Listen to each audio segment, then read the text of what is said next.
This week on the Poisonrana Patreon, we were joined by Nate Milton to talk all about the greatest matches of Sting in a brand new episode of Best Match Ever. One of the best stories WCW ever told. One of the best stories in wrestling history, except for that finish. And then we get, TNA Sting, which also gives us Joker Sting, which was weird and ridiculous, but also I give Sting credit for trying stuff. Even at a point in his career where he could have easily said, nah, I'm not doing this. Then AEW, AEW Sting, you notice I skipped over that whole WWE thing. I was about to say, we'll talk about it, but I have thoughts on the WWE run. Oh, yeah. AEW Sting to me is what the WWE run should have been if they were respectful. Get the first 40 minutes of this show for free on the Poisonrana podcast feed, or get the whole version plus retro NXT reviews, movie reviews, and so much more over at patreon.com/Poisonrana. And it's only $5 a month. So what are you waiting for? What are you waiting for, huh? What are you waiting for?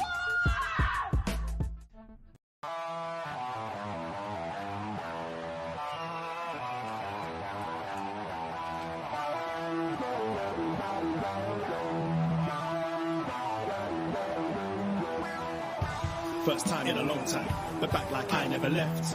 Taking each day as it comes, you know me, I don't read ahead. Watch me burn down everything, BDE on the TV set. When I'm in control on the road, you can never really know what's up next.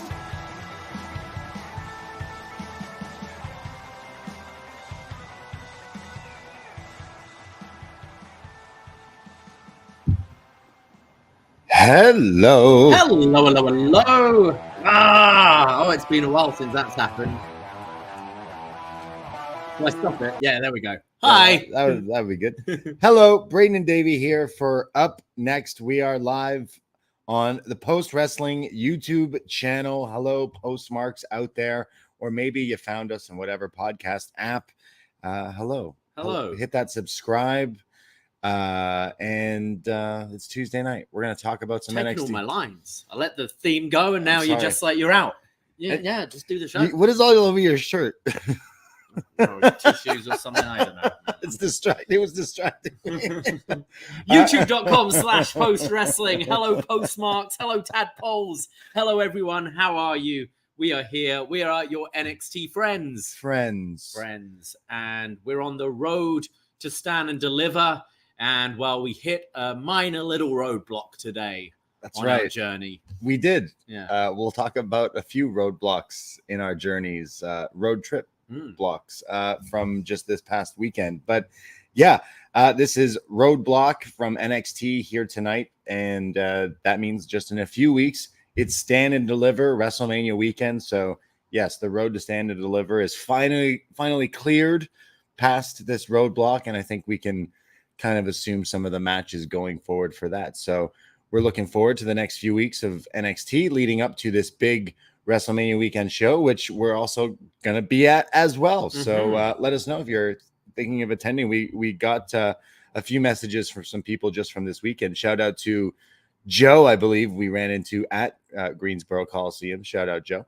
And I know we'll be busy WrestleMania weekend, but looking forward to even more wrestling road trips in the near future. So very excited. And we're going to chat all about some Roadblock here tonight with some NXT. But yeah, it's Tuesday. We're both a little beat up. A little. Yeah, I'm exhausted, but it was a fun trip. It was well worth it. Kind of wish I didn't have to go to work today. Would have been nice to have slept. Yeah. But yeah, it's an exciting time as a wrestling fan. I thought AEW Revolution was incredible. You can hear us talk all about that on the Poisonrana podcast feed, as well as our little mini road diaries over at patreon.com/poisonrana. And we're now on the road to WrestleMania, road to Stand and Deliver. We've got AEW coming to Toronto in a few weeks. We'll be going to London as well for Collision. A whole lot of wrestling this month. And yeah, I'm pretty excited about it all. Yeah, we're going to a whole lot of wrestling. I mean, we just came off going to a huge show in Greensboro, which if you want to hear all about our travels, we just released a show last night while from the car. We did a little bit of a Revolution road trip podcast diary. We released a few smaller podcast diaries over the past few days over on our Patreon, kind of keeping up to speed of what we've been getting into. And then yesterday we released a whole review of our thoughts from the show and everything that we were going through. So search Poisonrana in your podcast app if you haven't already, and hit that subscribe and check out our latest show, because we go through everything from almost hitting a deer in the fog to Sting's last match to brisket, biscuits, and risking jerky. it, almost getting arrested. So just amazing recklessness. Yeah, exactly. So tune in to that show to hear all about it. But we have made it back in one piece. But oh boy, just barely. So we are here. We are tired, but we still watched Roadblock here tonight, and we're still live for post wrestling. So, yes, as we always will be. So are we back this Sunday with the new show? We should be, shouldn't we? Yeah. So Sunday we'll go live as well at 2 p.m. over on our Poisonrana YouTube as well. So go give us a follow if you haven't. We'll chat about everything else going on in the world of wrestling, including you mentioned we're going to a lot of wrestling coming up with even more shows, which is going to be great. This year is going to be nuts with all the shows we're going to, but lots of stuff going on. We had lots of time to spare in the car, so we were able to watch The Rock's Twitter promo. Yeah, that took us from Virginia through to West Virginia for sure. Yeah, definitely the length of a state drive. Yeah, it was like a podcast. Yeah, we watched that. We watched all of Raw on the journey. Yeah, last night we watched Raw. Shout out Rob for just streaming it. I'm sure his Canadian connection, the just using that much data. I mean, oh no, it was my data. Oh, it was your data? Sorry, data. Yeah. What am I becoming? Yeah. Yeah. So that was great. Yeah. Yesterday the ride was easier because we were able to stop off. We were able to get some food, grab a beer somewhere if we wanted to, and just slow the pace down on the ride. Yeah, I mean, we were hours. here way later. It would have been nice to have a bit of a good night's sleep, but I'm pleased with how we did it because we drove in the middle of the night there, so we really didn't see much. It was incredibly foggy on the way to Greensboro, and I think all of us, that thing where you're desperately trying to get a good sleep, and the more you think about sleeping, the harder it is to sleep every day, especially if you're in a car and trying to find the right position. The worst thing is when you wake up and you're like, fuck, what position was I in? Because that worked. So, but the way back, it was middle of the day. We were slightly more rested from a night in the hotel, and yeah, got to just take a load of pit stops, which was nice. It took a long time, but I think it was worth it. Yeah, we found a great barbecue spot that we ended up going to. Shout out Roland Smoke Barbecue somewhere where West Virginia. Yes, take me home. So that was great. I know we had some leftovers. Oh, I just finished the brisket. Yeah, it was unbelievable. It was fantastic. And you got some hot sauces. Mm-hmm. So got a clear hot sauce, Magma. Yeah, clear hot 1 sauce. million Scovilles. but nowhere near Da It's Bomb. nothing like Da Bomb. Yeah, not as hot. Yeah. There's something about Da Bomb. It's different. Untouchable. But yeah, it was fun. As said, we didn't get to chat really about The Rock and Cody and Rollins, etc. on Poisonrana this week because we were talking about the Revolution and avoiding cops. But yes, the tag match seems pretty much confirmed now. We've got now the stipulation that if Cody and Rollins win, there'll be no bloodline involvement. But if the bloodline win, it's like bloodline rules. Now, my little question is The Rock playing Roman here? Right, yeah.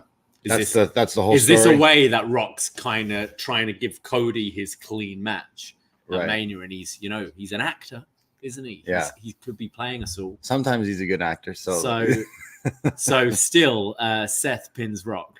Yeah, there's a lot to go on. I can't believe that The Rock in 2024 is like instantly become one of the best characters going in wrestling yet again. And I say that because the past few times he's come back to wrestling, he's kind of done the same old song and dance. And that still works for a lot of people. And I've just totally not really cared about it. But I'm like, okay, cool. The Rock coming back is easily best for wrestling business because it just brings so much more attention and eyes to it and brings it back into the mainstream. The whole argument with this feud right now is like Seth Rollins being like, The Rock, we didn't need you to do that. Like, we brought it back to the mainstream, which is like, yeah, wrestling, there's a lot of other characters that are like factors to that, but The Rock being the fucking Rock is huge, right? So I think it's just like completely took me from a completely other side where it's like, whoa, you're not that guy anymore. You're acting like this heel dickhead TKO board member, like going off, swearing and saying all these things. And like the funny one-liners are way better than some of the stuff I was kind of assuming we'd be getting. Yeah. So I've been really enjoying this. And the Twitter promo where he's got clips. It's like he got someone to put this together. I can't imagine The Rock using Final Cut and like editing this video. Is it just he's rehearsing? He doesn't want to get caught with the promo on his arm again. Yeah. So he just rehearses for fucking 20 minutes at home and then was like, that was pretty good. Gonna post that. Yeah, just share it. And then doing a slightly abbreviated version on SmackDown. Yeah, but think slightly. Like he's also like with the times because social media, right? Is such a big thing with the world and wrestling, and he's taking it upon himself. He's like, yo, I have more views, I have more followers than actual SmackDown viewers. So more people are actually going to see this one than the other one. True. So really, like, I think it's pretty great and helps the business a whole lot. It's interesting he brought up the Netflix thing. I thought he absolutely scorched Seth Rollins with you think when I was sitting at the meeting with Netflix, when they were like, oh, Rock, please bring us WWE, please. You think they were asking for Seth Rollins? Not a fucking chance in hell. So I howled at that. And also makes me go, Rock, you are describing that you're boys with these Netflix guys. You sound like you're really close. I wonder if you were the like linchpin in getting the Netflix deal. I think that had a whole lot to do with it. Yeah. I think that's what he was trying to say. They announced sort of The Rock coming back into the company the same day, pretty much, him joining the board. I think they're wanting a fresh face with all the Vince McMahon allegations and The Rock being that face of this organization moving forward. It makes a whole lot of sense. I just and then on top of that, like The Rock saying that, just absolutely like, no, they don't even know who you are, Seth Rollins, which is like, I completely believe that statement. And then to then like go off on Cody and the whole thing with what happened at the press conference and the story, which I'm like, oh my God, you have easily The Rock versus Cody as a huge match. You could pull the trigger on it anytime, but he just took things to a whole nother heel level by attacking Pharaoh, Cody's dog, which just makes me go, oh my God, this guy needs to beat the shit out of you now. Yeah, it's interesting because I think when the idea of this tag match was coming about, we've been saying, and I still think they could do it, that, something happens night one and there's dissension between them. I mean, we saw on SmackDown the whole Roman making The Rock acknowledge him, etc., and seeming a bit pissed off that he's hogging the limelight a bit. And that could lead to The Rock, helping Cody win for night two. But also there's still so much fun to be had with this version of The Rock. And obviously it's his schedule permitting. But yeah, like Rock and Cody, whether it's like a SummerSlam match or Saudi or something like that, I kind of feel we could maybe keep The Rock as this character for a little bit past Mania. I mean, don't say that because then Cody's not finishing that story.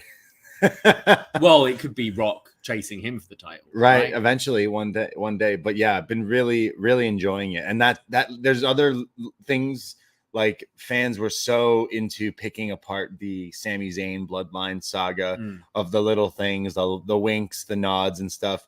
this time around, it's like The Rock with the finger and his thumb and the shape of an L on his forehead, pointing at Roman, could easily be something that people are looking into.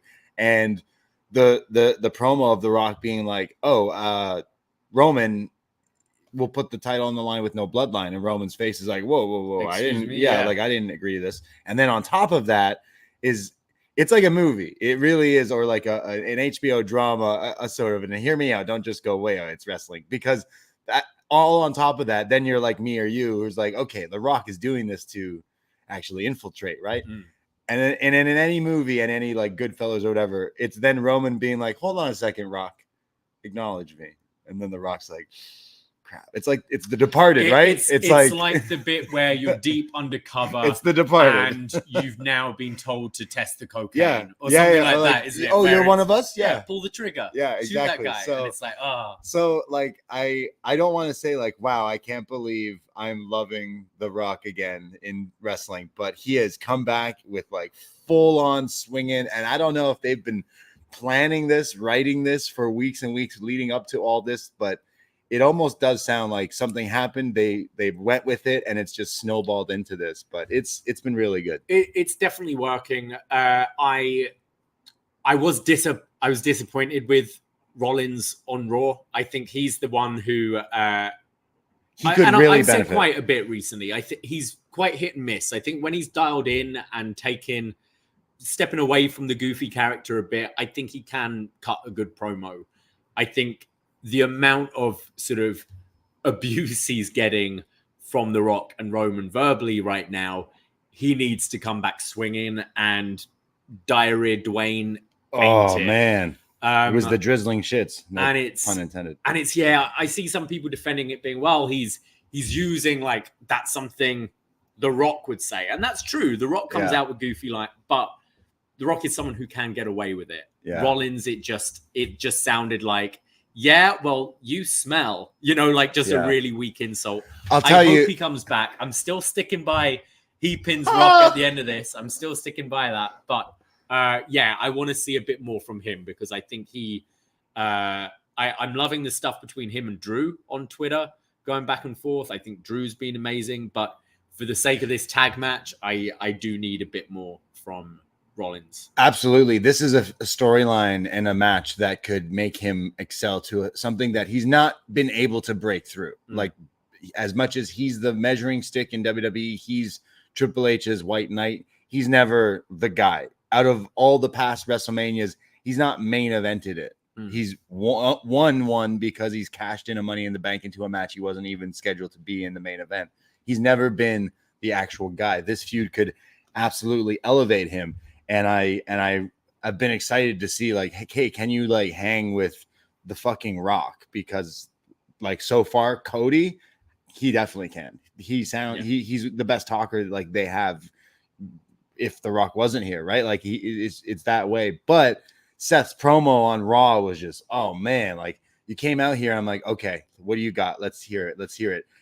And that was it. And obviously it's a pivot for him. Like we heard how dialed in he was with the Punk feud. Yeah. I thought that was the best we've heard him, but obviously that had the legs cut from underneath it. And I think maybe it's because, tapping into something he actually feels passionately about, whereas maybe he's just like, it's The Rock. We love The Rock, So you're saying like The Rock can pull off this like silliness and the way he cuts promos and all this stuff, but The Rock can also pull off the insane expensive t-shirts and button-up shirts. I shouldn't say t-shirts. He's wearing like, I don't know, he's not wearing $500 shirts anymore. They're more like $500,000 shirts or something. Like the shirts he's wearing are ridiculous. And I know Seth's gimmick in the past while is just to like wear these silly elaborate costumes, but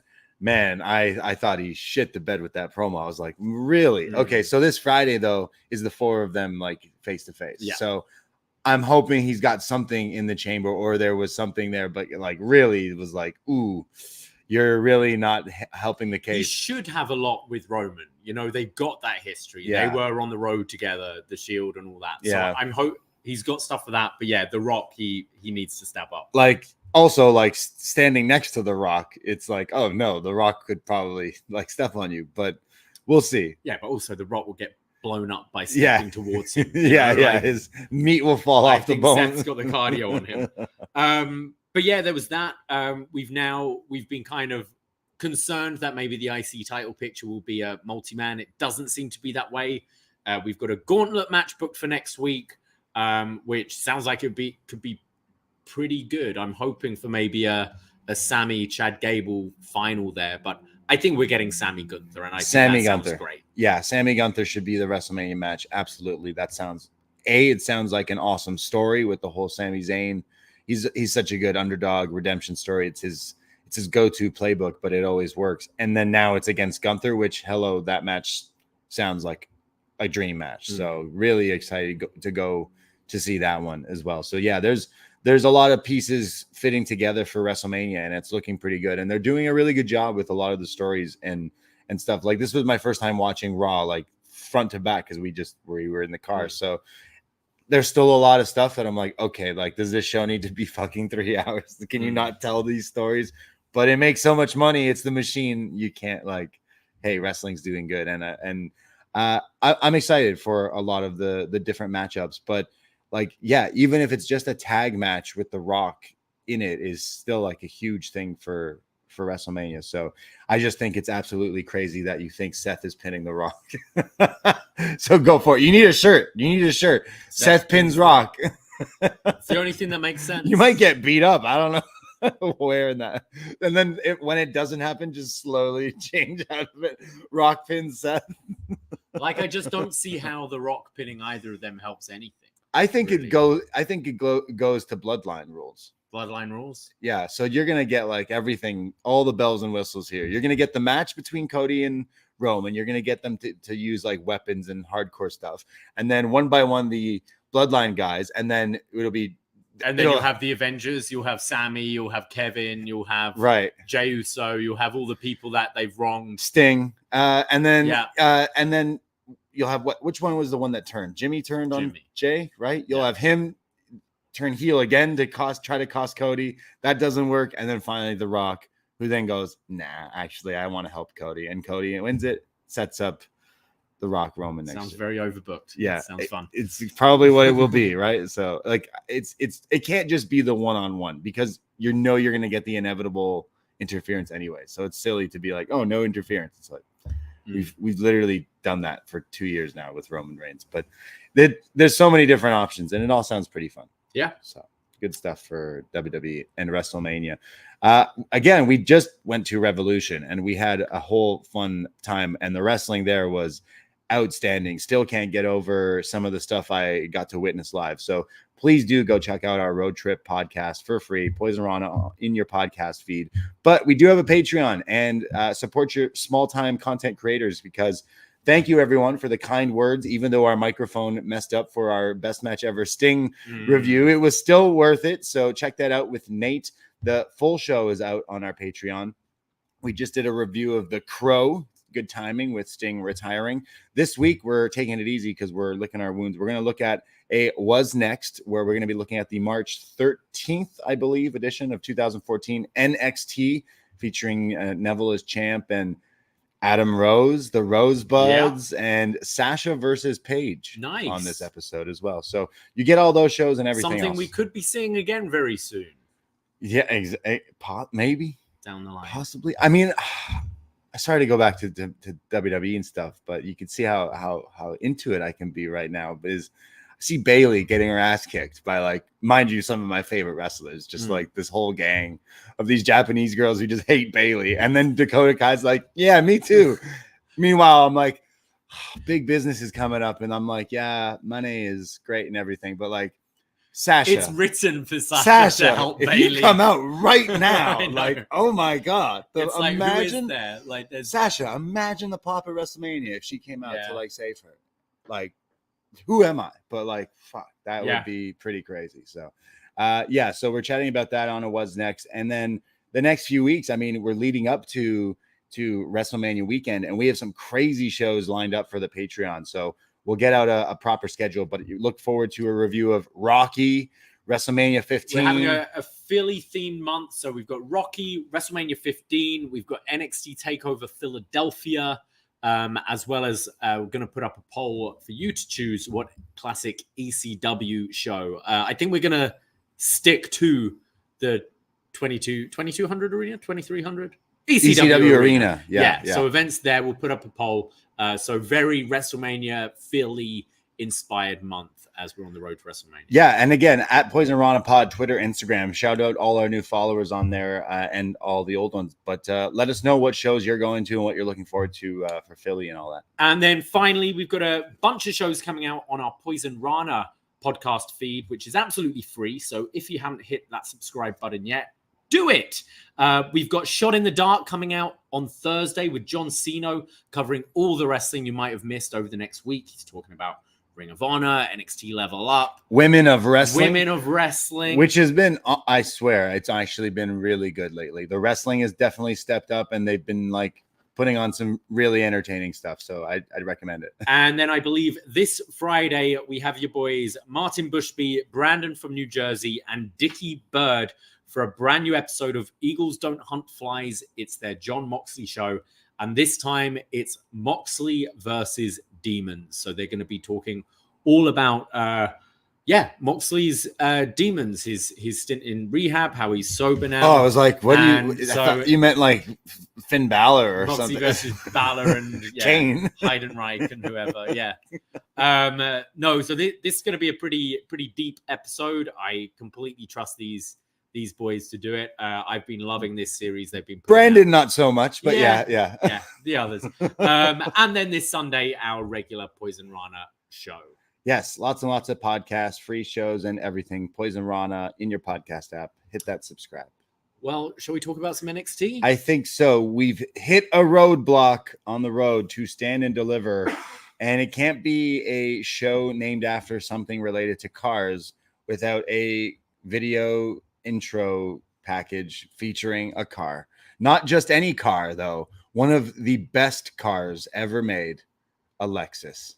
A Lexus King, who's I don't know if he was in his Lexus, but I do follow him on social media, and obviously to see his updated facial hair Yeah, this is absolutely a rental. 100%. Because I swear, I could be wrong, but I swear he does drive a Lexus. Like, so I don't think this was his car. So this was him in a car saying, we're on the road to Stand and Deliver, WrestleMania weekend, and talks about how we're going really fast and we've hit a roadblock. Yes. So here we go. It's like us getting pulled over. That's kind of what it should have been with like, oh, he was going too fast. He's hit a roadblock. But do they do Fast Lane, or is that a main roster pay-per-view?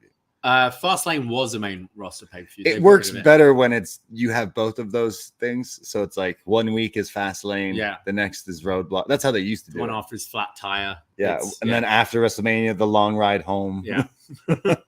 The sad long ride home. Anyways, let's talk about NXT Roadblock from Tuesday, March 5th, 2024. Roadblock. We start off with an Asylum match. Love a good old Asylum match. Yeah, weaponized cage, essentially. Yeah. No escape, just pinfall submission. And unfortunately, no Mitch, the potted plant. Yes, you were waiting for that. Maybe I was waiting for like them to have it perched up. You didn't need to use it, but I guess it just wasn't in the cards there. But Dijak taking on Joe Gacy. I love to keep anyone updated who've not been following the story. Dijak has been trying to murder this man, and they've somehow shipped this as Dijak is Batman and Joe Gacy is the Joker. But in this universe, Dijak is Batman and Vengeance is a bit too vigilante, and we don't like him. He's boss man. Whereas Joe Gacy's crazy, and maybe he just needs to seek the help that he needs. And instead he's getting, attempted murder from Dijak week by week. So now the Asylum match, and like you said, there's like cage with weapons all over it, including like the straitjacket that we've seen in the past few weeks. So this comes out, Dijak comes out in the black and white, and he's looking all real mean, sunglasses on. And then this is new for Joe Gacy, at least in my knowledge, the upside down entrance. His whole thing is the upside down, Stranger Things kind of thing. And the camera is literally upside down and follows him, which at one point I was like, okay, am I just like going through something? Am I really dizzy? And I'm like, oh, okay, it's because he's doing the upside down thing. So it looks cool. Yep. It's something different, right? So I like that. And imagine it goes good with this theme song. So they kick off in the cage here, and both of them have weapons, and it's like a duel at first. And Dijak goes for a chair, and Gacy's got an extinguisher, and it kind of goes off a little bit, but then they drop him and they just start to fight. There's a huge Death Valley driver for a 2 count from Dijak. And then there's this crate type thing in the ring, and on it, think Acme, Wile E. Coyote, do not open. Yes. And well, Dijak's like, I kind of want to open it. So he slides the box open, and it's one of the boxing gloves that swings out and hits him in the dick. Punches him in the dick. Right in the balls. So he's pissed off about that, which allows Gacy to gain some control. He hits like an emerald fusion, and fire extinguisher comes out again as well for a near fall. When we come back from a break, Dijak knocks Gacy down and then climbs up top, and then climbs up top of the cage. So he's very up there, and does a crazy moonsault off the top, hitting Gacy here. Dijak is no small fry. So this was a pretty impressive moonsault. But it looked like he landed on his face. It did, but then Gacy just got up and was like nothing. So I don't know if he's just he could take it, but yeah, his knee looked like he hit him like almost the Sammy Guevara situation there. But damn, 2 count only here. So Dijak goes and grabs the straitjacket and then tries to like put him into the straitjacket, and he's pretty much tied into it. But then they're fighting, and there's tables set up. At one point, Gacy's got the smiley face table set up, and even though he's in the straitjacket, he's able to like shove Dijak off the turnbuckle through the table, and then does as Vic said, a straitjacket swanton bomb for a near fall. Yeah, this is like the we've seen Darby do it, haven't we? Yeah, we've seen, and obviously the Orange Cassidy with the hands in the pockets, but this looked pretty cool. The swanton in the straitjacket. So this is still going on with the chaos here, and Dijak kicks out, so he gets duct tape. If a straitjacket can't keep this guy from stop fighting, the duct tape now around the entire head of Joe Gacy, and then he hits him with a feast your eyes, which then Gacy just gets right back up. Part of me was like, could Gacy genuinely not see and wasn't sure if he'd actually been hit by the finish yet? Because he didn't see Sting no sells it. But then gets hit again. And Gacy is like wide-eyed. Dijak's wide-eyed, so picks him back up and hits another one as the crowd are chanting, "This is crazy."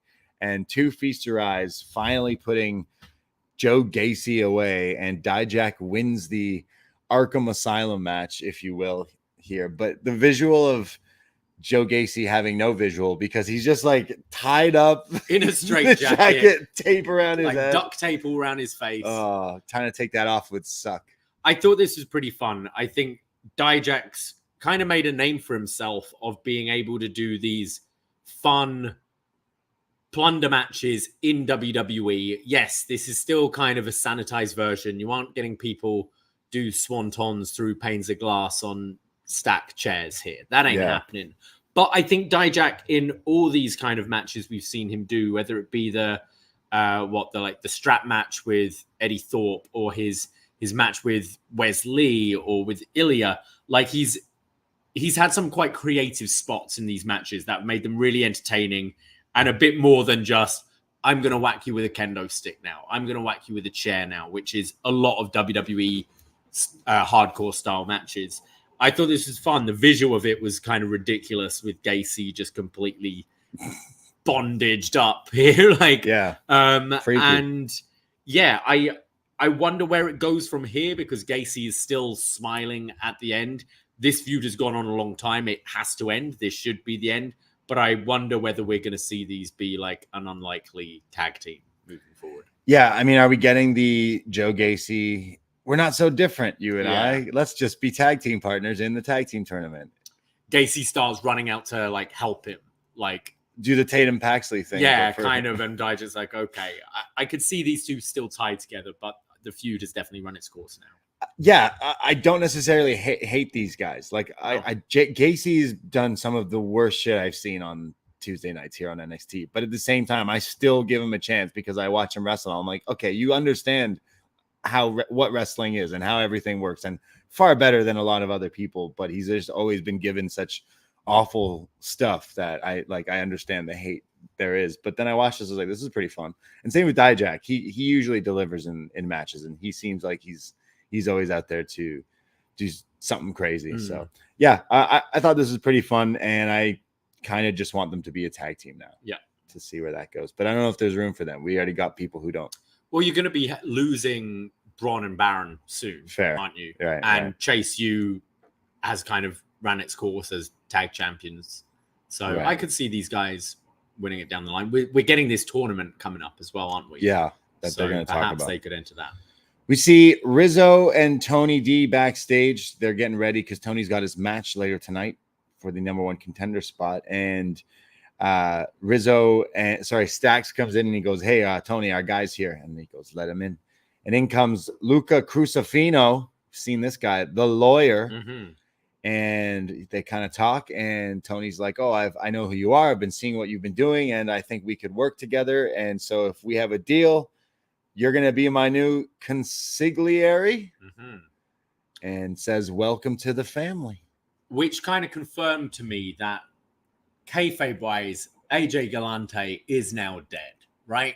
Right. We knew he went missing, but he was their consigliere. Yeah. And he so now they're finally replacing him all these years later. Yeah. And it's going to be Luca Crucifino. And you know what? There was fun to be had with this guy. We saw him very briefly when he was comedy jobber lawyer. Yeah. I kind of like that they're being a bit more serious with him. We saw him more of a baby face last week. Tony D is definitely a baby face at the moment. So I'm into it. It was only a matter of time. Look at his name. Of course, he was going to join these guys. Yeah. I think he needs a good lawyer. He's trying to go for the title. He keeps getting it. If he gets in trouble, got someone there. But yeah, what does a consigliere do? I think we went over this when AJ Galante was assigned. To when was 2.0. And then he was shoved in a trunk and never to be seen again. So AJ Galante sleeps with the fishes. Yeah. Maybe. Allegedly. We see Fallon Henley and Riley Osborne. An advisor to the boss. Right. Right-hand man. Lawyer. So I don't know what's different between that and the underboss. Yeah. Like where is it in the ranks? Yeah.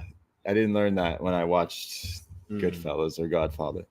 Fallon and Riley Osborne backstage, and they're talking about his date that went wrong with Thea Hale. And Fallon's like, oh, I think you should give it another shot. Thea really likes you. And he goes, no, I don't think she does at all. Because on our date, she acted like she wasn't even talking to me. She didn't seem interested in me at all.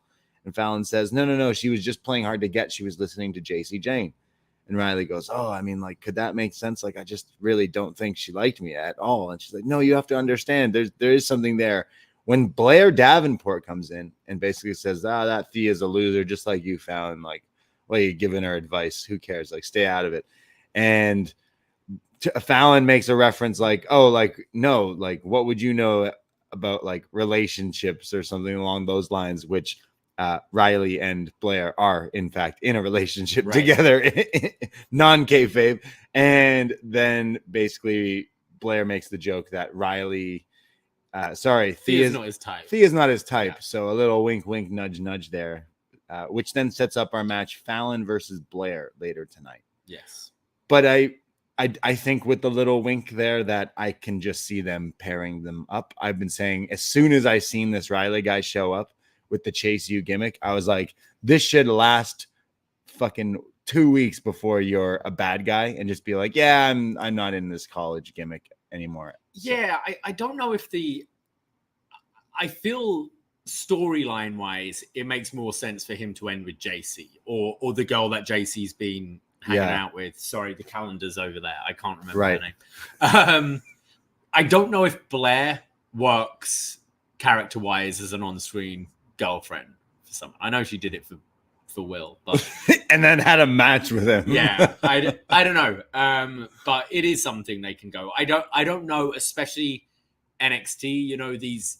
These kids like to hop around a little bit. I don't know if you'd want to turn it into a like on-screen relationship. Like, again, we've definitely talked about this because of Rhea Ripley and the whole Dom thing and everything. Like, if you have characters in today's age, like, that are open to doing relationship, like, storylines, like, why wouldn't you use real life storylines instead of, like, using, like, if this doesn't lead to anything, then why do these storylines with Riley chasing Thea so hard? I mean, I think it's way easier to do it with just, you know, your performers, like, rather than think if you have, like, if you're going through a breakup and you're mid-story of falling in love and getting married, that fucking sucks. If you're doing it with someone you don't have any interest with in real life, I think it's easier.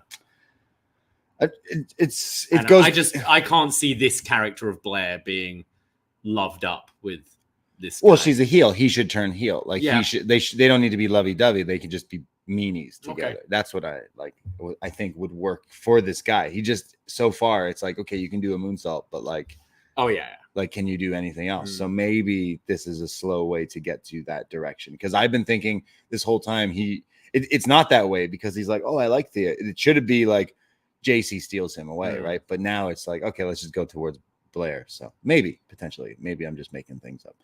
We go to Tatum Paxley and Lyra Valkyria, and they're excited about their matchup tonight as well, because they have an opportunity to win the WWE Tag Team Women's titles from the Kabuki Warriors. And they're talking to each other like, wow, tonight's the night. We could be champs facing Kairi and Asuka. And they kind of mentioned, like, we got to be on the same page. And Lyra's like, yeah, like, I know we're not best friends. And Paxley is kind of like, what do you mean? Like, yeah, we are. Or because Paxley's crazy for those trying to keep up. And they say that they'll do anything. And Pax just goes on this rant of like, I'm going to defeat them and crush them and take out their souls. And Lyra's just doing the like scared look on her face. Yeah, she said like she'll do anything to win. In a quite sinister way. I really love Lyra Valkyria, especially when it comes to a lot of her matches and in-ring work. But I hate whenever they take like your baby face, who WWE finally over years is figuring out how to make popular baby faces and cool baby faces, but they still do this in development. You got to learn how to do the baby face who looks very like, oh, like, what are you doing? And like some of the acting chops on some of the people who are like, clearly this is the playbook. You got to learn how to do all these things because you're going to do these on TV. Yeah. So you got to try it here. And like Lyra's been given the like scared of her. She's had some awkward acting moments. I like her, but I think she does come off a little bland in a lot of these segments. She had remember that horrible like flirty scene with Dragon Lee, right? Which just felt awkward again, which was probably like, hey, we want you to do that. Like, I don't blame her, right? It's like, hey, we want you to try this out, which is like, that's the source material. So yeah, we go to our next match, which is a tag team title match. Braun Breaker and Baron Corbin, which is what they call them, by the way. They don't call them the Wolfdogs. I mean, they're coming out with Wolfdog masks now. They called, like, she did it last week, right? Or a few weeks ago when they won them and stuff, but they're just being called by their names. I don't know. In the description, I've called them the Wolfdogs. But like, I ain't changing it. I'm just saying, they still don't have a shirt. Yeah, true. We could. 3 weeks ago. Yes. So Wolfdogs come out. You mentioned they're wearing like these like face mask type things. Yeah, we've seen Braun wear it for entrances. So now he's got one for Baron. Yeah. See their boys. So they're taking on and defending their titles against Chase U, Andre Chase, and Duke Hudson here. Braun is in, and like always, is just an absolute beast when he runs the ropes. He's like a train. He's hitting all sorts of huge moves, basically clotheslines Chase almost out of his boots here. There's then Chase who fires up and fires back at both these guys and hits a tope off the apron, taking out both of them as he lands on his feet. When we come back from break, the tables have turned as both guys are beating down on Andre here. I guess Braun Breaker has taught Baron Corbin how to do his backflip into the cutter move, because we had Corbin doing it here and then tags in Chase into Braun, who then hits it as well. We need to see them do it at the same time. Yeah. Tandem. Yeah. Flippy cutters. I will say the one Braun hit on Andre looked insane. Like, looked like this could be his absolute finisher. And the first time he did it, I was like, this could be one of your, don't just like maybe keep this one. Like The power slam is cool, but I'd say this is even like cooler and crazier. But wow, Andre took that cutter for a near fall as I think Duke broke it up. Duke finally gets the hot tag in and hits Boss Man slam on Braun, a sidewalk slam on Corbin, and then he's just trying to get both of them. But then Braun hits this huge dive, taking them out. In the end, it's the end of days, and then the spear, 1, 2, 3, and the Wolfdogs retain. There was this awesome dive from Braun as well, where he leapt off the apron with a clothesline. Oh, yeah. Chase, Duke, like through the table. Looked great. Yeah, it's like it didn't like shatter the table, but yeah, this huge dive from Braun to the outside, like clotheslining him, and they both like tumble into the announce table desk, which is pretty nuts. Yeah, Braun is so impressive. His I'm just watching GIFs from this match right now. Like his Frankensteiner with no hands, his spear always looks good. This dive, he keeps adding things to his game. Like every match we see him do something, he's pulling out something new, which I really like. And he's brought the absolute best out of Baron Corbin as well. Like I like these two. It's kind of a shame in a way Braun moves up. Well, he is moved up, but I imagine once Standard Delivers done, he'll be full-time main roster, and really excited to see what he does there. He was like wincing a little and grabbing his shoulder at the end. I hope it was just kind of selling because this would suck if this guy was injured right now. But yeah, I thought this was pretty good. And if you were to tell me like 2 years ago that I'd be interested in Baron Corbin, Andre Chase, Duke Hudson, like all four of these guys, I'd be like, come off it. But I thought this was pretty good. Yeah, probably my favorite part of this show, maybe my favorite match on this show as well. That dive was pretty nuts, and I do hope that he's not injured. But yeah, Braun Breaker is like they're just waiting in the wings with this guy. Whoever's been the trainees of this guy, they've been killing it, man. Like this guy he should just be waiting for a huge storyline program post Mania, before Mania, because it sucked the way they bring him in now. I know he's beating he beat someone. Quinn. He beat Zion Quinn, still in WWE, for those asking who or where Zion Quinn is. There he was getting speared, and they're like, hey, Zion, we need you on SmackDown. Sorry, The Rock went like 20 minutes over. You're gonna get speared, which was probably in the script anyways. It was gonna be that anyway. I'm sure. I wonder if you do. I mean, he's on SmackDown, isn't it? Because I see him more likely to be tied with like the IC title. I don't know why. Whether that's if Gunther's reign continues, or even if Sammy beats Gunther, it could be a real quick switch over to this guy. But I think they need to skyrocket him. Absolutely. He's got star written all over him. And again, he's made everything else he touches kind of even better. So this guy, I'm all in on Braun Breaker. He's one of my favorite things to watch. That cutter was sick. And I'm happy they retained. I was cheering for Chase U too. I always can get behind him, but at this moment in time, I didn't think they had it. Afterwards as well, JC was holding up like the L, like the loser sign. I thought she was in the bloodline. Thea looked all upset and stormed off. Yeah, so there's even more dissension in Chase U.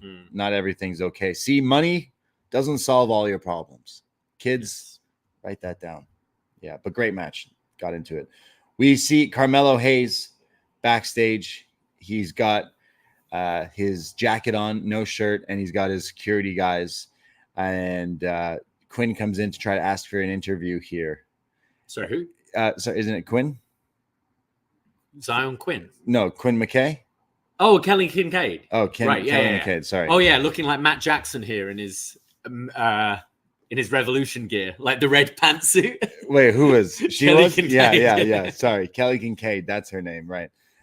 So he's got now new security, and she's asking him what's been happening here. And I mean, for anyone who watched last week, so Carmelo Hayes had his security goons, and then in a snap of a finger, Tony got them all to walk out. So Carmelo has gone a bit more local. I think here he's like, look, none of these guys are leaving me. Yeah. Meaning they're of his kind is what he's kind of assuming here. That's what he's saying here. Like, look at this. Which then instantly, as a wrestling fan, you're looking like, wait a second, all these guys wearing masks. Yeah, I was sure it was going to be tricked. That's why, right? They were teasing you to make you think like, hey, wait a second, what did he just say? One of these guys might be trick under the mask. He says that tonight he's got these guys. They're going to make sure that nothing goes wrong in his number one contendership match later tonight. So I like the new presentation. It would be very easy for him to just go back to the old heel version of Carmelo Hayes, but I like that he's, a bit slower in his delivery, a bit methodical and sinister, but still incredibly arrogant. Like, I like how he switched it up this time around. Yeah. So we go to our next match. It is the 10-man. The chairman is here. Out comes Shawn Spears dragging the chair. So yeah, he's got his AEW kind of gimmick. The spotlight with the chair. Yeah, the guy who gets a hard on over chairs. Yeah, he really loves chairs. So it's got like the videos that we've seen with the three faces things talking about pain and all this weird shit. He comes out and I swear the intro is like pain is light or something like that. It's got all the text from his things. He's taking on Uriah Connors, who I believe is one of the Finley boys. Rogan Finley. Yeah. So here he is kind of making his on-screen NXT debut. Unfortunately for Connors, the chairman is the one who likes to fight here because he just beats him up, beats him down, and hits the C4, the DVD, and then kind of acts a little weird. You mentioned his gimmick is he gets off on chairs. It seems like he just got off on hitting this DVD as well, and then just pins him. Yeah, like I'm not really saying that to be funny. Like he plays it. He did it the same in AEW. He's a chair pervert. He gets like really like it's a chair sniffer. Into it. Yeah, you know what I mean. Yeah. So then after this match, which was really quick, he then has a microphone and mentions certain men who stare into the mirror and people who feel the pain, and then starts to talk about hypocrisy and name drops Ridge Holland. And he says that I've heard what you've had to say and followed you here. And you said that you go and compete for family, but you need to take a look at yourself in the mirror, and kind of saying like you're sad about injuring people. And like, I don't have He's that. saying he doesn't believe you. He's saying like this guy who is saying he's just wrestling to do it for his family. He's like, no, there's that sinister side in you. And you're saying you're not meaning to hurt people, whereas I think you are. And the difference is, like Shawn Spears, I like hurting people. Out comes Ridge Holland, and they're about to fight here, and they're pulled apart, and he basically gives him the chair and says, hit me. And he gets down on his knees, and he's like, hit me in the head, swing the chair. And Ridge is about to do it, but then, like I said, the pull apart here. So they start to brawl, which eventually leads to next week. We're getting Ridge Holland versus Shawn Spears. I absolutely hated this. Yeah, sorry to cut you off, but I really did not like this. I don't think it's the right first feud for either of them, really. Okay, first feud for Ridge, like, okay, he had the Gallus thing, but this is like the 10th feud for Shawn Spears. I mean, like since really trying to push this character and reinvent it as like this solo guy, this is his first big like one-on-one feud. He like flirted with Gallus for a bit. I don't think the crowd understand how to take Ridge. We said last week it was confusing because he asked the women to leave the ring when he wanted to cut a promo, and he seemed to be sincere and was just like, hey ladies, if you're done, I got to get something off my chest. But it also, as we've seen in wrestling, normally when people do that, it's a bit get the fuck out of here. Heelish. People were booing him when he was attacking Shawn Spears here. Maybe some people were excited because Shawn Spears is back, but it's just a bad first feud. I don't think this Ridge character is ready to make it an exciting first feud for Shawn Spears, and it doesn't mesh well with each other, I don't think. And I like Ridge as a project, but I don't think none of this has helped him at all. And I mean, do you see Shawn just like ending up taking this guy under his wing as well? Any of these outcomes sound very uninteresting to me. I don't think this is the way to start. I don't really know what else you'd have done with Shawn Spears. Like I think we said last week, I get why he's here. He's probably going to be somewhat of a player coach in NXT, which is great. Like he's a good wrestler and is a good trainer as well by all accounts. So that makes complete sense for him to be on the developmental brand and help these people. And maybe a few months down the line, this feud might work when we're more established with who Shawn Spears is and with who Ridge Holland is. But at the moment, I just find it just a square peg in a round hole kind of thing. It just isn't connecting. Like this guy, you're mean to tell me that they haven't explained that he used to be Ty Dillinger. They didn't really explain that. They're like, now, like they're not hitting you over the head with that. And yet this guy's like, yeah, I saw you, Ridge. It's like, that's why you're coming back to NXT in your 40s because you watched Ridge to be like, you know what? I don't believe what you said. It's like, there's a lot of other things you could have come back for. A title would have been one of them. To help someone would have been.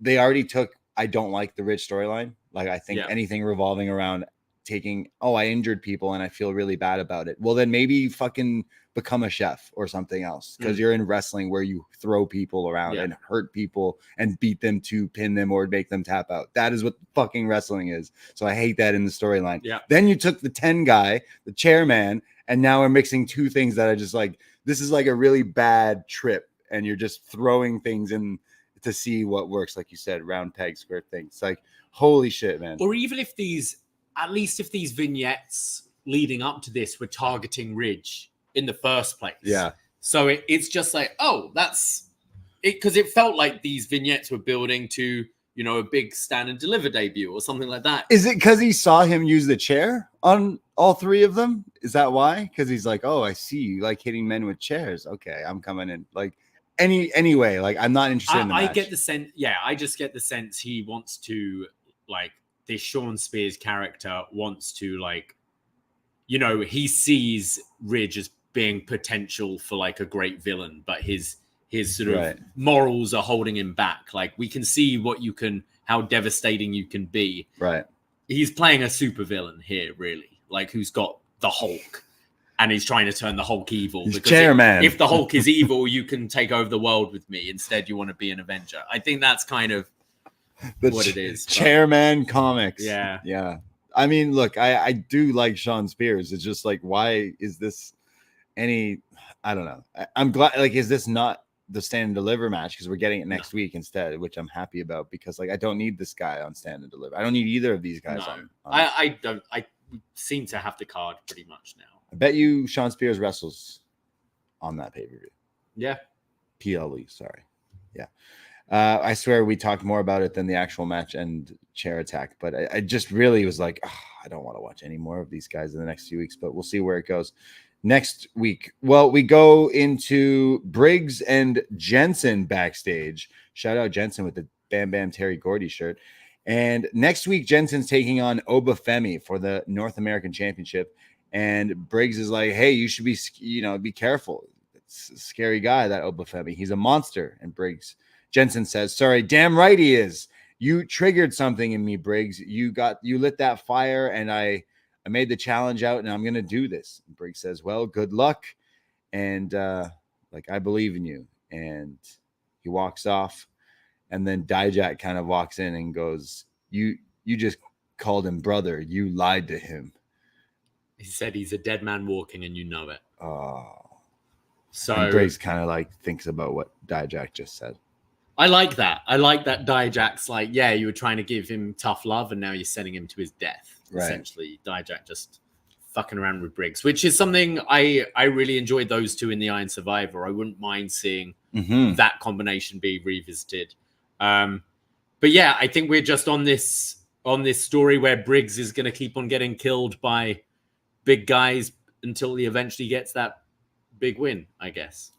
Or they just become a team again. Yeah. Which I'm like, you could do that also. I do just a bit more like aggressive. I am starting to, I would say both Briggs and Jensen, their acting has come on leaps and bounds from the first time. Yeah. Yeah. I find Briggs really, he doesn't overact at all. And I completely kind of get how he's feeling and stuff. And I think they're both good at kind of doing understated stuff now, which I wouldn't have said that right at the beginning with these two. I think that's where these goofy vignettes and stories in NXT have actually really helped these guys develop as performers. Sure. Yeah. I love both these guys, but Jensen, looking like the 80s wrestler, like Magnum TA or something, but love it.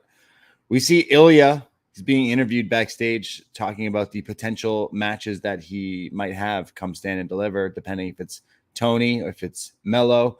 And he's not really worried because he's fought all these men before. I don't think he mentioned he fought Tony, but he's been watching. Stax comes in and introduces himself. He says, "I'm Stax. It's nice to meet you." And then he has the lawyer with him already, Crucifino, who's already there, and said, "Tony's looking forward to seeing you at Stand and Deliver." So already calling the shot that it's Tony who will be fighting you, Ilja, and then says, "You'll be seeing a lot more of me." So they leave. So Ilja kind of laughs it off like, "Oh, is Tony sending his like Italian goons after me, is he? Okay, cool." So teasing where we're going with that. Ilja may be playing a bit too confident here. Yeah. Like he doesn't seem fussed who wins it, really. He's like, "I can beat anybody." Yeah. We got a super chat from Mike in the chat. Magic Mike, who says, new subscriber, hello, who also says Rick Martel, Demolition, and Crush for the Hall of Fame. Oh, they've been announced? I don't know if they've been announced, but he just wrote it in the chat. So Rick Martel, Demolition with Crush in the 2020, maybe he's saying 2025 Hall of Fame, he's saying. Okay. we should sort Paul Heyman's been Paul Heyman has been inducted. announced. Yeah. Okay, who inducts him? Well, it ain't gonna be Brock, is it? It's not Brock, it's not Punk. I mean, it could be Punk. Yeah. RVD. Yeah, it could be Punk, could be RVD. Hopefully not Tommy Dreamer. It won't be Tommy Dreamer. Yeah, I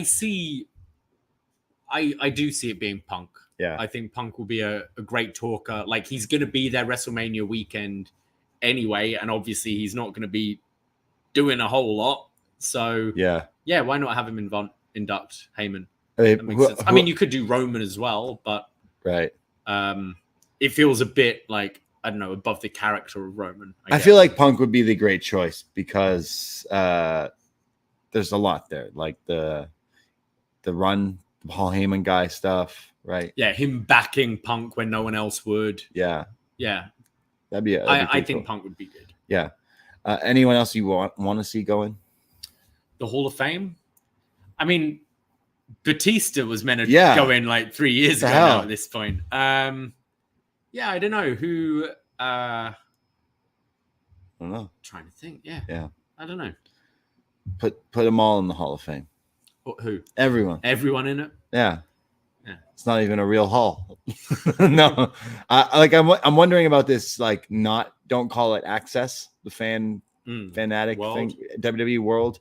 Like, is that what the Hall of Fame technically would be? Like, I'm sure there's stuff in there, memorabilia stuff from the Hall of Fame classes. They've got some statues now. Like, they've got the Bruno statue and the Dusty statue pretty cool, and stuff. Like those bronze statues. Like all the memorabilia and things they do, an actual physical Hall of Fame would be cool. Because we weren't very far off our road trip. We weren't very far from like this one specific school. Someone was telling us that they had like crazy NFL Hall of Fame. No, there was like a wrestling thing that had like some crazy, like just a bit off our road trip. So we did drive past the NFL Hall of Fame. We did drive, yeah. So you can physically go there. Same with the Rock and Roll Hall of Fame, but you can go into that place, right? So maybe that's what WWE World is. Yeah, they should have some. I mean, they've got the Saudi thing now, but they should have something physical. This same Magic Mike in the chat says Curtis Axel for Hall of Fame. I don't know about that. To induct. I mean, he was a Heyman guy briefly. Right, Ryback. We could finally get Ryback back. Ooh, yeah. Yeah, I don't think that's happening. Yeah. Back to NXT, we go to our next tag title match. The women's tag titles on the line. Kabuki Warriors, Asuka and Kairi Sane, NXT legends here. Wow, it's been a minute since I've seen Asuka on NXT, taking on Lyra Valkyria, the NXT Women's Champ, and her friend, the crazy Tatum Paxley. Yes. So huge reaction from the crowd. Welcome back chance to Asuka and Kairi. There's then Paxley who's in there with Kairi, and there's some comedy between the two, getting Kairi slapping her own butt once in a while, as she always does in her matches, and Paxley trying to do some weird, scary tactics.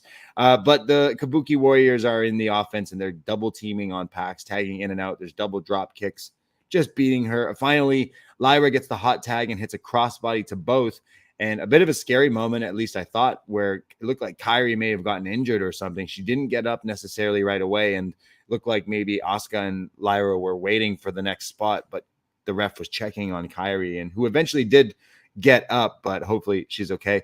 Eventually there's the huge top rope elbow, but that's what puts the match away, and Asuka and Kairi retain the tag team titles. Yeah, it's pretty cool finish with Asuka holding like them for the stage dive or something. Yeah, it looks cool. Yeah, you all know I'm a big Kairi. We love Kairi. Fan, we love Asuka. But Kairi really hasn't been doing it for me since returning. I don't know if it's she's better suited in singles than tag, what it is, but I felt this in quite a few matches I've seen on SmackDown as well, that she's just slightly off at the moment. And I thought there were quite a few times in this match where, all four were in the ring maybe a bit too long, and it felt that they didn't have their positioning quite right. There's some cool moves in the match, but I didn't think it flowed particularly well. And I do expect a bit better from like Kairi and Asuka. I don't know what it is, but yeah, this didn't really like connect for me. And I thought there was quite a bit of sloppiness in places as well. So yeah, I don't know. Maybe we need to see Kairi in singles matches to see, but she definitely felt a bit off here, I thought. No, again, I hope it wasn't something that was like injured, but definitely from coming back to WWE, I haven't seen. It's almost like she hasn't really done a whole lot of the wrestling as much as just the character kind of stuff. They've been doing a lot of tags, but it's just I don't know if she just doesn't feel as it's a different thing. It's like playing singles tennis compared to doubles. You've got to know where everyone is at the same time. There's a lot more moving pieces, and most of her main roster WWE run has been in a tag team, both the first time round and this time round. When we've seen her in singles, she's fantastic. And she was, when she went back to Japan recently, she was having great singles matches. So I don't know what it is. But yeah, I wanted to enjoy this more than I did because I'm a big fan of me too, Asuka and Kairi and Lyra. And, Tatum's not bad either, but something just felt off, I thought. Yeah, look, there was some good stuff in the match because Lyra versus Asuka or Lyra versus Kairi is, potential big matchups there that you could do down the line, especially Asuka Lyra sounds great. And the little bits I got to see from that in this match were really cool. Again, I love Asuka. This was her yard for many, many years, as they mentioned, the title reign and everything.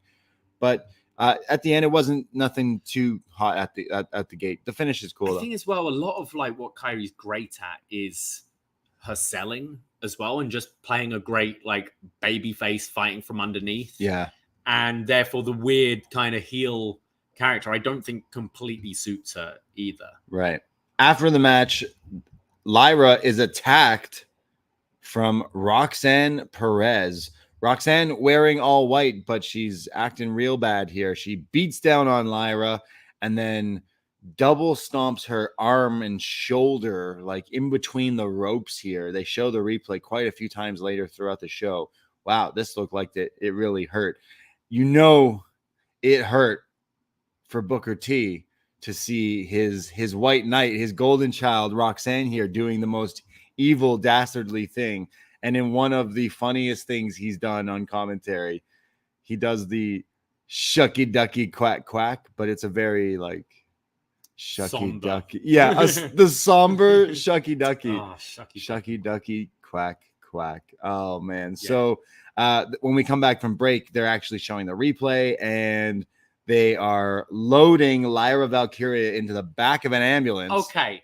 This ambulance leaves with the sirens on. She's got a broken arm. Do you really have the sirens for that? Whoop. She's going to be waiting in A&E for probably 24 hours anyway. No. These are WWE superstars. They go to not in the hospitals. They go to the medical facilities. Local medical facility. Yeah. I just found it so funny that this, like a potential arm break, requires the emergency sirens to be going off. We saw Shawn Michaels seeing if she's okay. Ava looking concerned. Really liking this side of Roxanne, though. It's the right time to do it. She was feeling stale. You could feel the crowd starting to turn against her. And now she's a heel. So what did they do? The crowd cheered her and chanted Roxy as soon as she did this attack. But I think, this go to the one-on-one match. No cash-ins with Lola or anything this time round. Just one-on-one, clearer defined, babyface heel, stand and deliver. This makes sense as the match and should be great. Yeah, we got a taste of the match when they fought just a few weeks ago at that pay-per-view, but then the match was turned into a three-way. But now the dynamic of not only having a heel Roxanne, the match will be more interesting, but now adding the element of like this injury angle and everything. This is some good stuff for this title. It needed something a bit more exciting. And finally, like Roxanne is just another bad guy who like feels vindicated. Like she's been screwed the past few weeks. Yeah. So she's now just taking things into her own. She's in the Hangman Drew McIntyre. Yeah, it's like, oh, well, I just got do things for myself. So yeah, I'm liking this new Roxanne. I'm gonna like this match a whole lot more than I liked the last time they tangled up. So Stand and Deliver, I can probably safe to say is Lyra versus Roxanne for the title, and I'm sure that will be a killer match. So love this attack angle from Roxy and the ambulance. We see Blair Davenport come out. She's going to be taking on Fallon Henley here. Fallon, I love Fallon's theme song. It's like a Kid Rock song or something. Very nice. Country hip hop. Yeah. Blair versus Fallon. Vic Joseph mentions that Blair and Fallon got to tangle it up a bunch in the Iron Survivor, but it was Blair who won that.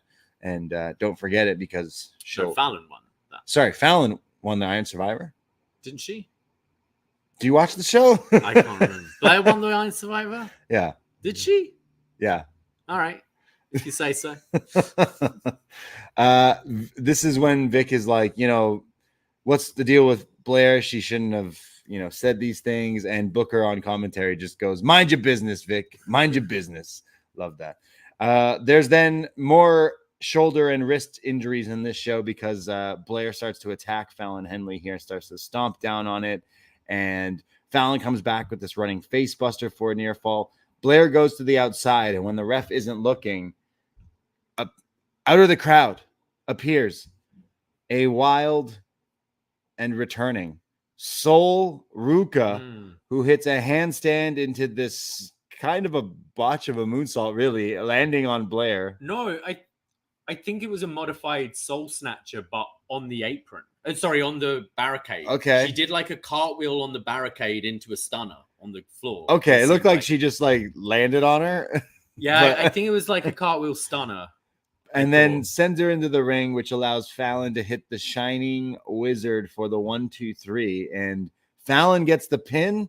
Blair loses because if you remember, Soul was taken out storyline-wise is Blair was the one who injured her. And now she's back for some retribution, some revenge here. So Soul snatching Blair Davenport. Yeah, she really didn't get a reaction here. I was kind of surprised because the NXT crowd, they know these people. It was kind of, I guess we'll be going to this match again.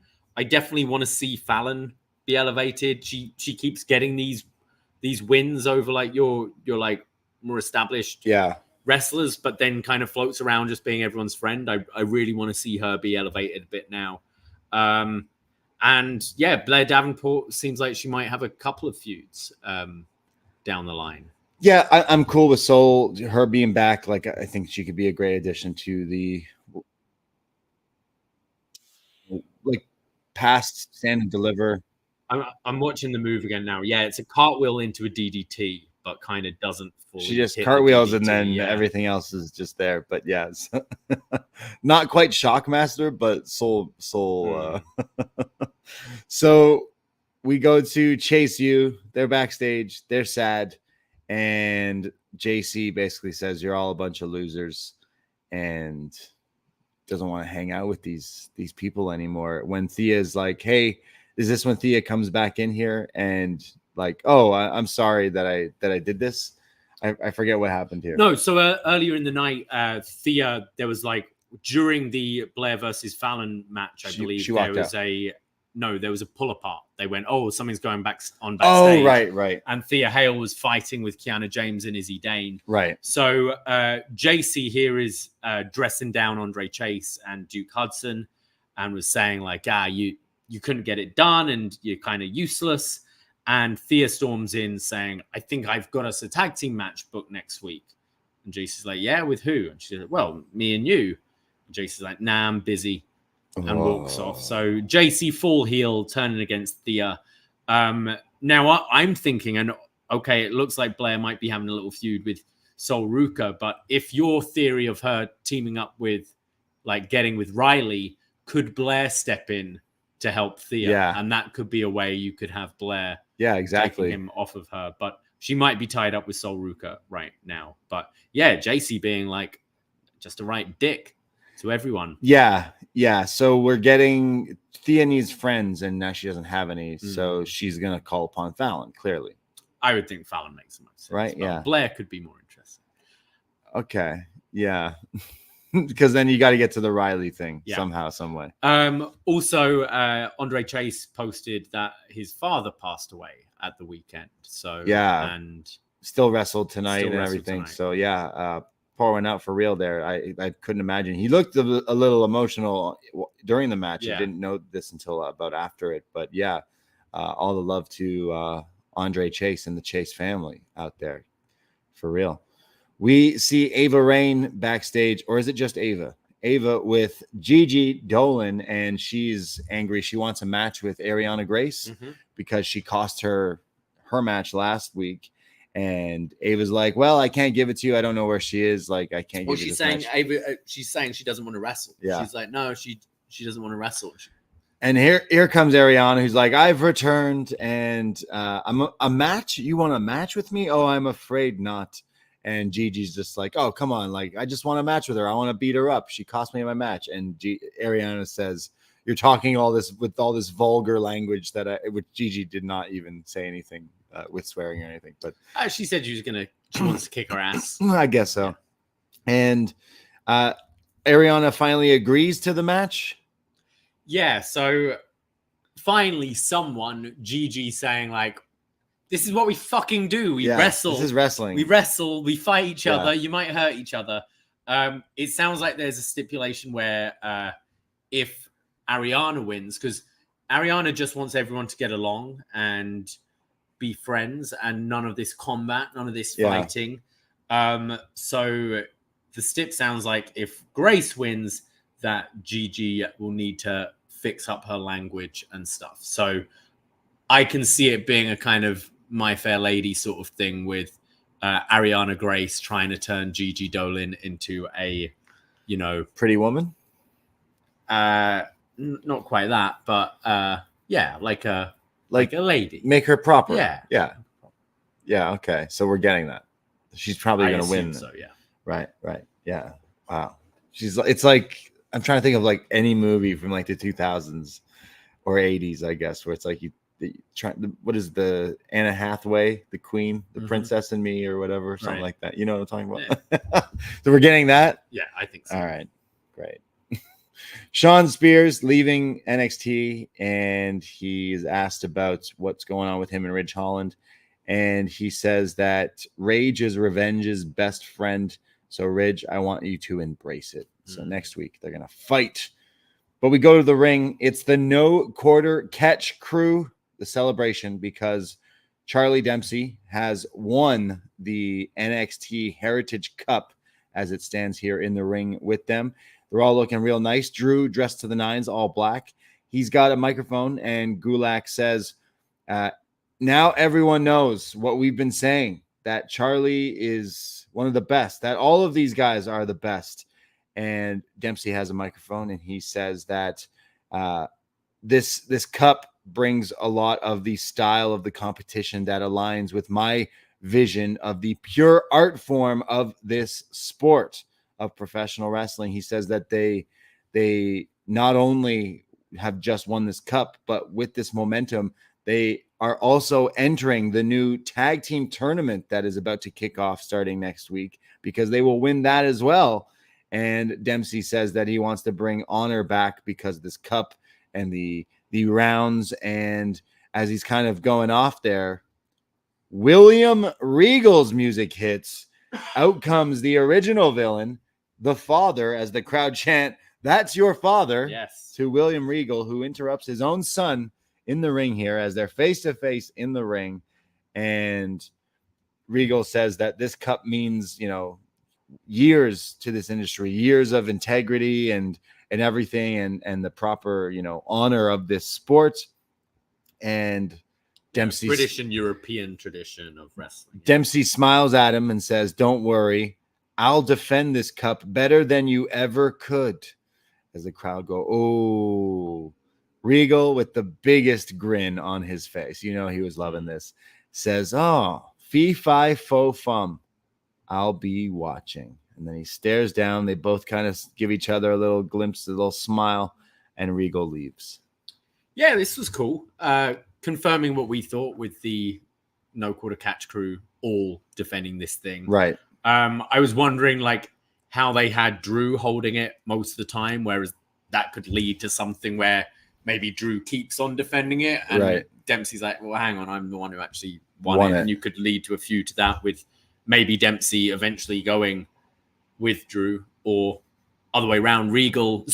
Dempsey teams with Regal, as in like being managed by, or Regal could go against him maybe to push him further. But I like this Regal becoming a character again. He's always good in this role. I love him with his brother. His son's pretty cool. I think this is awesome. I mean, we see this in AEW with Taz and Hook, right? Yeah. It's how crazy is it? Your kid's there now, and we're living in this age. I will say Dempsey seemed like not on the most like charismatic when it came to maybe his promo and his mic work, but he's still got a lot to learn in that regard. But it was just such a cool moment to have Regal and him on TV. Yeah, there's only so far the kind of Pete Dunne-esque kind of moody, serious guy can go. Like it works for a bit, but then eventually I need to see a bit more. I need to see some passion or something out of you. Yeah. At the moment, it doesn't really matter, but down the line, I would like to see more from Dempsey in that regard. But yeah, great father-son moment here with the face-to-face. Does it mean Regal gets his own crew?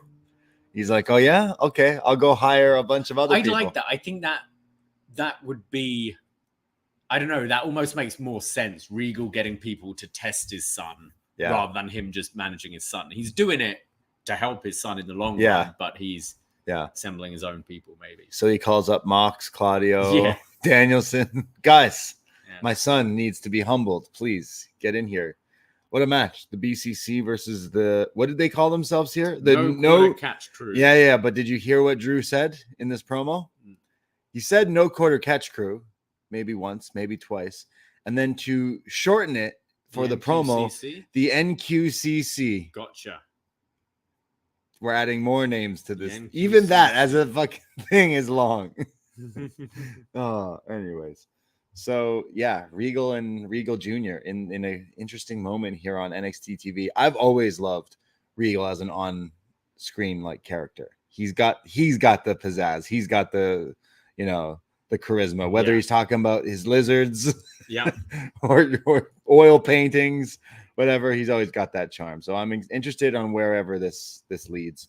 It goes from that, the man who won the cup, as it fades to the man who lost the cup, Noam Dar, sitting in his locker room with the Metaphor, and Lash and Aura are talking back and forth like he hasn't said anything, he's quiet, you know, he's very emotional, what are we going to do? And they try to talk to him. And he's fine. He starts talking. He goes, never better. You know, I just got to look towards the future. So it seems like the Metaphor are going to focus maybe on this tag tournament as well down the line. Yes. Yeah, that makes sense for these two. Yeah. I like this because I was like, wait, didn't we do this already? I'm glad they're not continuing with like him where just he's sad, being silent and sulking. Yeah. We see Robert Stone watching his iPad, and it's Alexis King talking trash about Stone's kids. I think this was from last week. And Vaughn comes in and goes, "Oh, you're still worried about that Alexis King? I'll smash him for you." And Stone says, "No, step aside, Vaughn. I want to fight him, and I want to do this alone." And he goes, "I'm the only one who's ever been in your corner, Vaughn, so please just give me what I want and let me fight him. Do not get in my way." So Stone versus Lexus King, possibly next week. Next week? Possibly. Okay. No interference this time. Cool. Maybe Stone can pull out a good match out of this guy. We'll see. Don't hold your breath, though.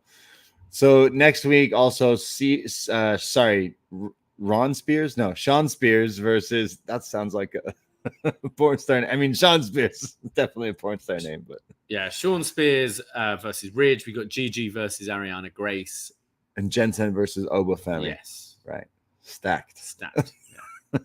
Main event time. Number one contender. The winner of this match goes on to stand and deliver to face Ilja Dragunov for the NXT title. Out comes Tony D'Angelo, or was it? Because he has new music, and I mean, I'll just be off the cuff here. His music totally grew on me before, and when we've seen him in these like PLEs before, whether it's here at the NXT crowd or more specifically when they've gone on tour, that theme like echoes and bops and sounded so good. And then now they've just given him this new like generic string thing. It's maybe it'll grow. I can see what they're trying to do. They're moving Tony away from being, you know, the kind of cheeky chappy Italian mobster, whereas now he's being a bit more driven and serious. So like the music is reflecting that change in character, right? But yeah, it felt a lot of nothing. Listen. Yeah, it definitely caught my attention. I'm like, wait, that's not his theme. Out comes Carmelo Hayes. He's got his security guys with him as well, the jobber cops. And Melo versus Tony. It starts off, Tony's putting a beating down on him as he chants, "You ain't him," as the crowd are chanting that too. Great sign that someone was holding up as well. Eventually, Tony like bumps Melo off the apron to go flying to the outside, but the security guards catch him.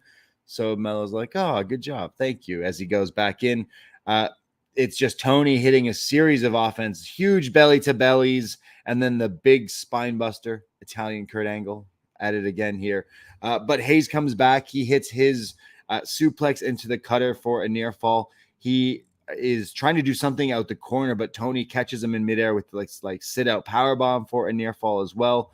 And then Melo goes up top as he knocks Tony down yet again for the nothing but net. But as he's climbing, Trick Williams music hits, and this distracts Melo as he looks at the entrance ramp as he's yelling at his security guards, like, "Look, turn around, go see who's coming."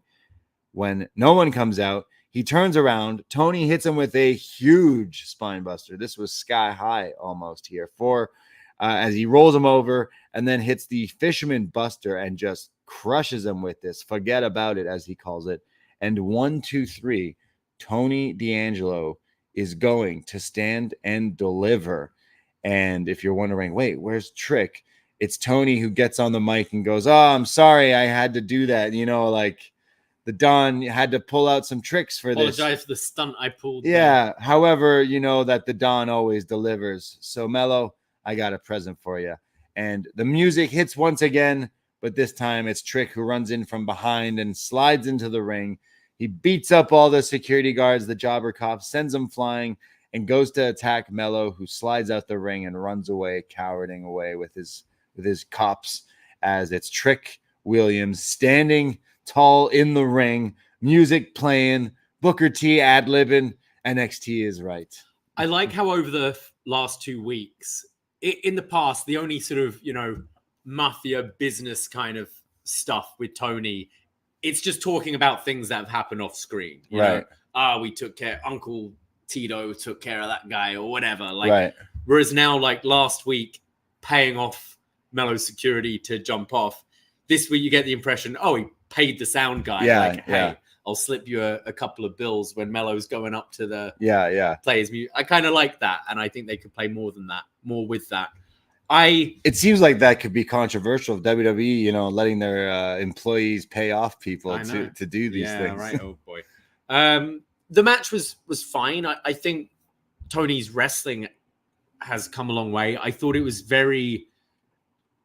I like the explanation, but I found the finish pretty bland. Like, we've seen Melo in some absolute wars, and here he loses after being distracted by music. I know this is kryptonite to most wrestlers, music being played, but it made me groan a little bit. I think we knew that sort of finish was going to happen, but I just wish they could have been a little bit more creative with how they pulled it off. Look, this isn't going to main event the show, I imagine. You're main eventing with Trick and Melo. That's the big story. Probably some sort of unsanctioned match or whatever. We said last week, it's okay, Tony, but who else is there?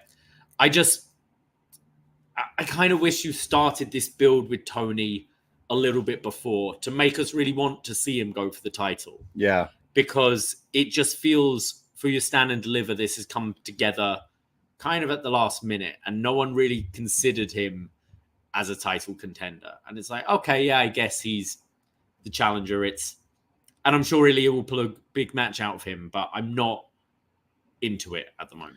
Yeah, I feel two ways about it as well. Like, one, this match was fine. It wasn't like my favorite match on this show, but at the same time, like, Tony has stepped up a whole lot. The tag team characters worked really well, but it still is a mafia Italian stereotype character, right? And now you kind of just said it. It's like now you're just shoehorning this in and making it seem like he's this like Rocky Balboa character that we need to get behind now. Italian Stallion.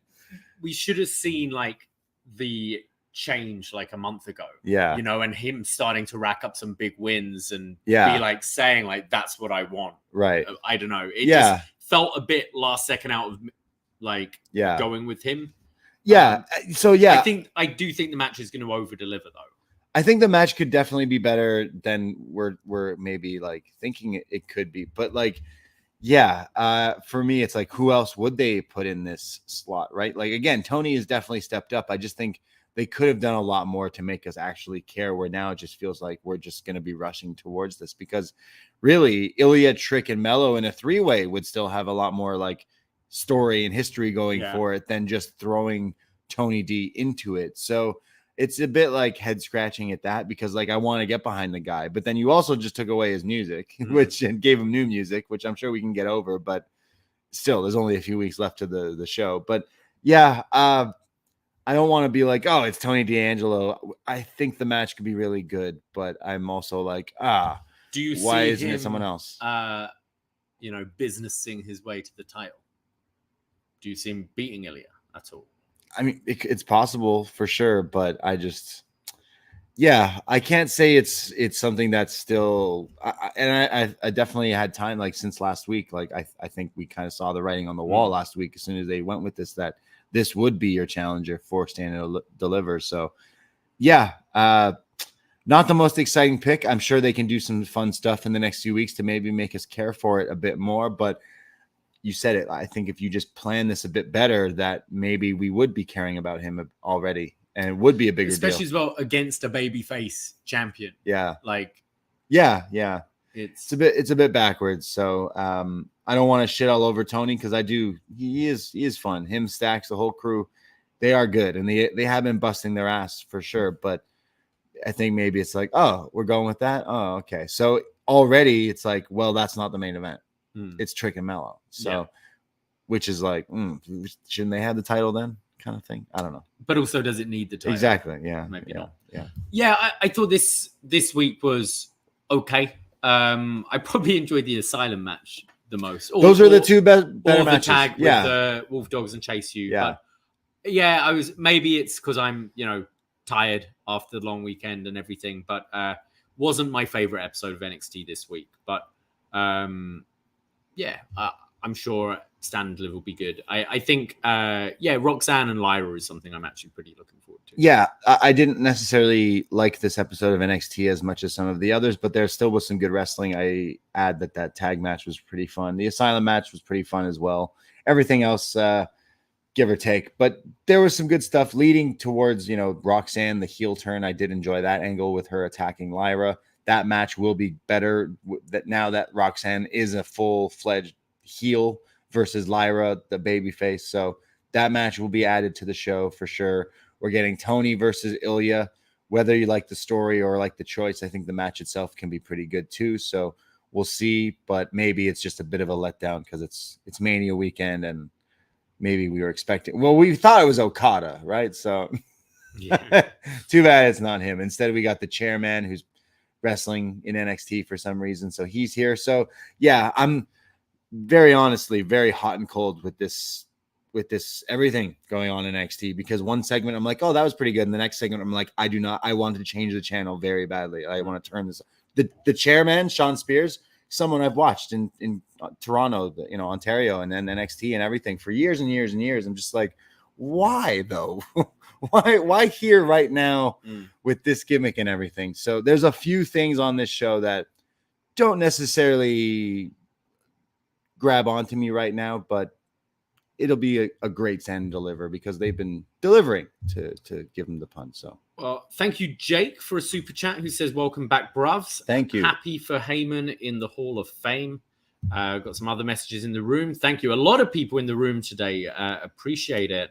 RYN saying Sol Ruca and Trick Williams returns felt super flat tonight. Yeah, I don't disagree. Yeah, even Trick coming back, this was like, cookie cutter kind of, just not the way I think they've been handling everything. I don't know what it is. They got people running things differently behind the scenes. I don't know what it is, but something felt not as hype as it was. It felt very by numbers. Yeah, today, right? Yeah, very much so. Yeah. Well, let's see as well. We put up our feedback thread over at Poison Rana. We've told you what we thought. Let's see what you guys think. Manny from Pacoima writes in, not even a roadblock on the road. The stand and deliver could overcome hard justice. An inmate in his asylum was locked down and only the keys of justice could stop the asylum from going upside down. Justice. The alpha males of NXT marked their territory on a tree who fell victim at the hands of the belt of justice. And though a mob boss overcame a traitor, a trick shot did not miss the basket of justice. For it is justice who runs the streets, and it is high justice who will stand and deliver. Justice. What? Justice. Yeah, justice. I like it. Oh, yeah, man. Thank you, Manny. I feel like Manny's... I think he's doing the high justice. Yeah. What? High justice. Yeah. We go to Phil, who says, you guys rock. Glad you made it safe from your road trip. Thanks for all the content. Your friend, Phil. Oh, thank you, Phil. We really appreciate those kind words. Do you want me to read the next one from Frank? Sure.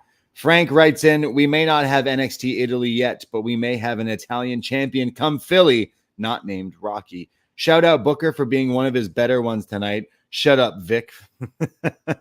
From Regal Jr. getting to say hi to his dad and Finley's son, not Hornswoggle, getting squashed by the not-so-perfect 10. It was a generational night. Welcome home, Mr. Regal, and welcome back, Trick. Another highlight was the refs being inept, yelling, don't do it, but not stopping Perez from injuring Lyra. Well, the roadblock is over, and where we're going, we don't need roads. That one's for Chris Price. Thank you, Frank. Yes. So, you know what, Frank, one of my famously Italian friends. Yes. Very proud of his Italian heritage. He's going to NXT, stand and deliver. Frank better have his Italian flag, better have his fedora, better have his penne. What is it? Ziti? I see him more likely to be wearing his Chase U jersey. Yeah, but they might not be on the card. So yeah, Italian superstar. Have we had an Italian champion? This is the most.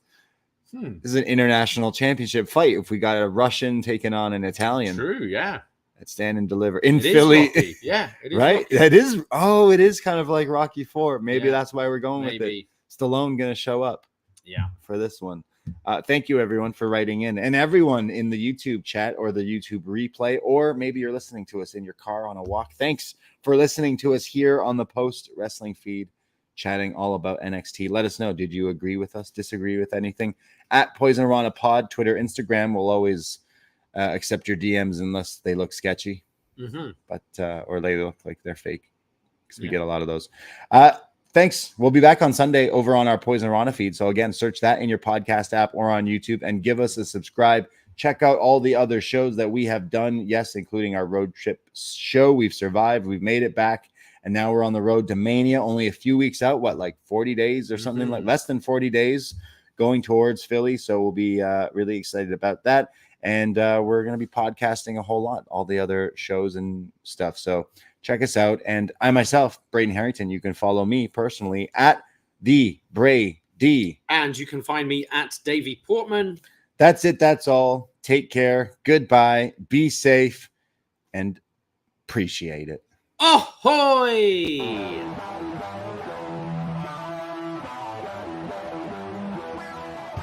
First time in a long time, but back like I never left. Taking these days as it comes, you know me, I don't read ahead. Watch me burn down everything, BDE on the TV set. When I'm in control on the road, you can never really know what's up next.